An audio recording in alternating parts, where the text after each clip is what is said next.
Hi friends, welcome back to Sakhi. Sunanda family, Urvashi family వీళ్ళతో పాటు ఆనంది అందరూ కూడా గుడికి వస్తారు. కుల దైవానికి మొక్కు తీర్చుకోవడానికి వచ్చామని చెప్తుంది సునంద పూజారితో.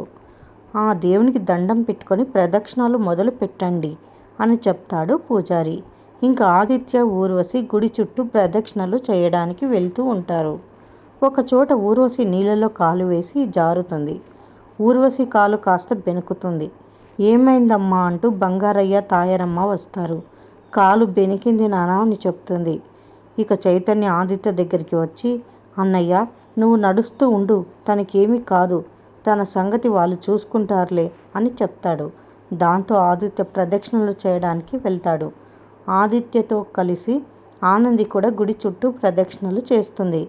ఇంకా ఆనంది, ఆదిత్య ఒకరిని ఒకరు చూసుకొని చాలా సంతోషపడిపోతూ ప్రదక్షిణలు చేస్తారు.